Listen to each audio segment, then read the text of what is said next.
मोहब्बत की जरूरत पार्ट 4। बस वहां से आराम से अब्बू को घर लेके आए। घर आके जो आपने अब्बू के साथ करना है आपको कोई नहीं रोकेगा।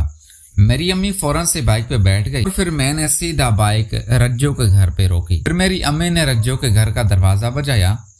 दरवाजा खोला जिससे देखकर मेरी अम्मी को शदीद गुस्सा आया। उसने वहां पे शोर करना शुरू कर दिया क्योंकि दरवाजा मेरे अब्बू ने खोला था। मेरे अब्बू ने जैसे ही हमें देखा तो वो घबरा गया।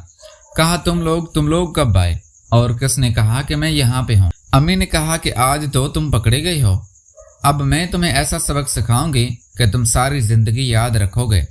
मेरा अब्बू और अम्मी आपस में लड़ाई करते रहे और मैं फिर जबरदस्ती अम्मी को घर ले आया। मेरा अब्बू नहीं आया था घर। आई तो मेरी बहनें घर पे मौजूद थी। शायद उनको किसी ने बता दिया था कि हम रज्जो के घर से झगड़ा करके आ रहे हैं। फिर मेरी बहनें पूछने लगी, अम्मा आप रज्जो के घर क्यों गए थे और वहां पे अब्बू क्या कर रहे थे। मेरी अम्मी ने उनको भी सारी बात बता दी। मेरी बहनें भी मेरे अब्बू को बुरा भला कहने लगी। फिर मैंने अपनी बहनों को कहा कि तुम लोग खाना बनाओ। मैं अम्मी को लेके अपने कमरे में आ गया। मैंने कहा अच्छा अम्मी, जो आप अब्बू ने करना था अब्बू ने तो कर लिया, अब आप फिक्र ना करें, हम अब्बू को सबक सिखाएंगे। फिर मेरी अम्मी मुझसे कहने लगी, यूसुफ तुम अपने भाई काशिफ को फ़ोन करके मैं उससे भी बताऊं कि तुम्हारे अब्बू जो काम करते फिर रहे हैं और फिर जो भी मुझे मेरे बच्चे मशवरा देंगे मैं वही करूँगे। मैंने कहा नहीं छोड़ें, आप काशिफ भाई को परेशान ना करें, वो परदेश में खड़ा हुआ है, ये मसला हम खुद ही बैठ के हल कर लेंगे।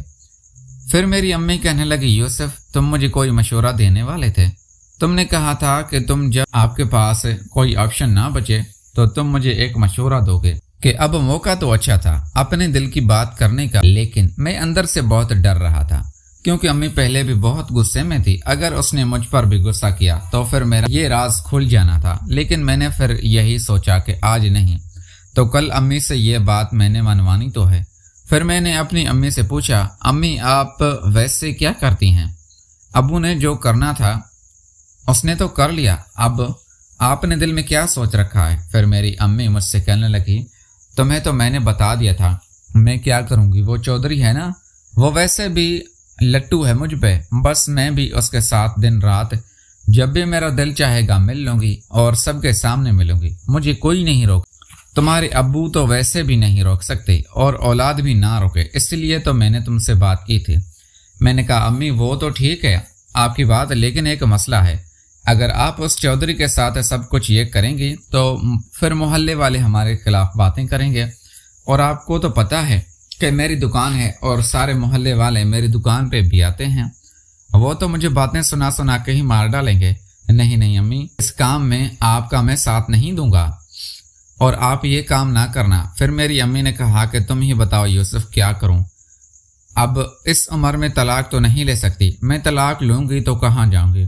मैंने कहा आप तलाक ना लें, एक मशवरा और है अगर आपको बुरा ना लगे। तो मेरी अम्मी ने कहा कि क्या। मैंने कहा आप भी अपनी ख्वाहिशात का बंदोबस्त कर लें, जिस तरह अब्बू अपनी ख्वाहिशात पूरी कर रहा है, जहाँ से भी उसका दिल करता है, इसलिए आप भी पूरी करें और किसी को भी पता ना लगने दें। मेरी अम्मी कहने लगी, मैं भी तो यही कह रही हूँ कि मैं चौधरी के साहब के साथ मेरा बड़ा दिल करता है कि मैं उसके साथ दोस्ती कर लूँ, क्योंकि वो वैसे ही मुझे अच्छे लगते हैं और वो मुझे पसंद भी तो करते हैं। और क्या पता अगर चौधरी साहब ने मुझसे शादी की तो फिर मैं तुम्हारे अब्बू से तलाक ले लूंगी और तुम्हें पता है चौधरी की बहुत ज़मीनें हैं, फिर मैं तुम लोगों को भी वहाँ ले जाऊंगी और चौधरी से कहे कि तुम्हें भी बहुत अच्छा कारोबार स्टार्ट करवा। ये बात तो अम्मी की ठीक थी। चौधरी तो था बहुत अमीर, हमारे गाँव का सबसे अमीर आदमी वो चौधरी था, उस चौधरी से हर कोई डरता था।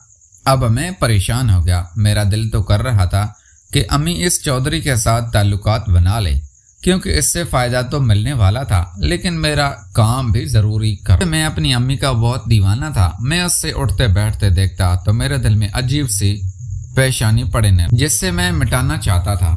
मैंने कहा अच्छा अम्मी, इसी बारे में मैं आपको सोच के बताता हूँ कि आप क्या करें, चौधरी के साथ ताल्लुकात बनाएं या ना बनाएं। अम्मी एक और मशवरा है अगर आपको बुरा ना लगे। तो मेरी अम्मी कहने लगी, कब से तू कह रहा है मशवरा है, लेकिन देता तो नहीं, पहेलियां क्यों बुझवा रहा है। जो भी कहना है यूसुफ खोल के कहे। फिर मैं अपने दिल की बात करने ही वाला था कि कनीज हमारे कमरे में आई। उसने कहा भाई खाना बन गया है, आप लोग आए खाना खा लें। मैंने कहा अच्छा चलो हम पहले खाना खा लेते हैं, खाना खा के मैं आपको बताता हूँ। फिर मेरी अम्मी बाहर चली गई, फिर कनीज रुकी रही। फिर मैं भी बाहर निकलने लगा तो मुझे कहा रुक को जाएं यूसुफ, मुझे तुमसे बात करनी है। मैंने कहा जी बोलो। उसने कहा यूसुफ आज रात को पता है ना कि वो पठान लड़का आएगा, उससे 2 बजे का टाइम दिया है मैंने, तो प्लीज अम्मी और बहनों को जल्दी सुला देना। और ये तो झगड़े वाला माहौल तुमने बना दिया है, पता नहीं कब सोएंगे ये लोग। फिर मैं अपनी बहन पे गुस्सा करने लगा। मैंने कहा जिस चीज की तुझे बेचैनी हो रही है ना, मैं सब समझ रहा हूँ, बेचैनी तेरी खत्म कर दूंगा, तू मुझे भी मौका दे। अब वो खामोश हो गई, मेरी बात समझ गई थी। और फिर हम बाहर आए, सहन में बैठ के हम सब ने मिलके खाना खाया। लेकिन अभी तक मेरे अब्बू घर नहीं आए थे और रात के तकरीबन 10 भी बज गए थे। अम्मी ने कहा कि आज मैं उससे नहीं आने दूंगी, जाओ यूसुफ दरवाजे को ताला लगा के आओ। उस रज्जो के साथ मैंने ये रहने दे तुम्हारे अब्बू को। फिर मैंने दिल में सोचा कि ठीक है, मौका अच्छा है, आज मुझे मौका मिल जाएगा, किसी न किसी तरीके से अपनी बहन के साथ भी सुकून ले लूँगा और फिर अम्मी की भी ट्राई करूँगा। मैं गया तो मैंने ताला उठाया और मैं दरवाजे पे लगा के चाबी अम्मी को दे दी। और फिर इतने में काशिफ मेरे भाई का कराची से फ़ोन भी आ गया। हमारे घर पे एक फ़ोन रखा हुआ था, वो घर में ही फ़ोन होता था, जिस पे जिसको भी काम होता था वो इस्तेमाल कर लेता था। काशिफ ने हस्बे मामूल फ़ोन किया था हाल अहवाल पूछने के लिए। मेरी छोटी बहन सलमा काशिफ को बताने लगी कि आज अब्बू ने क्या किया है।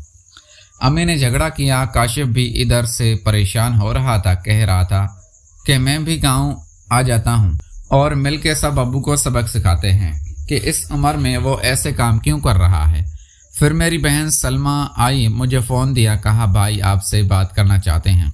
फ़ोन किया, मैंने कहा हाँ काशिफ। उसने कहा भाई अब्बू ने ये क्या किया है, आप लोगों ने मुझे बताया नहीं। मैंने कहा कोई मसला नहीं है, ये इतनी बड़ी बात नहीं है, ये छोटी सी बात है। काशिफ कहने लगा नहीं भाई अब्बू को ऐसा नहीं करना चाहिए। और काशिफ ये भी बोल रहा था कि हमारी ज़मीनें हैं वो हम हिस्सा मांग लेते हैं, वरना ऐसा ना हो कि वो रज्जो के नाम कर दे।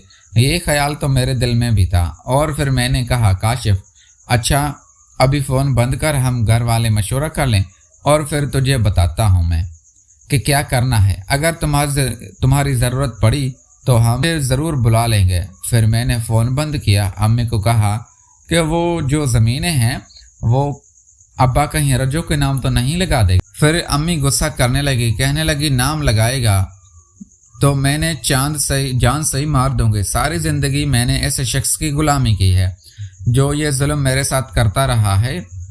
मैंने आज तक तुम लोगों को नहीं बताया, बर्दाश्त किए हैं। अगर इसने ऐसा किया तो फिर मैं भी ऐसा ही करूँगी। फिर मेरी अम्मी गुस्से से एक वाक़या बताने लगी, कहने लगी आज तुमको एक बात बताती हूँ। तुम्हारे अब्बू की जब मेरी नई नई शादी हुई थी, असल में मेरे अब्बू जो हैं वो दिखने में थोड़े काले कलर के हैं, सांवला रंग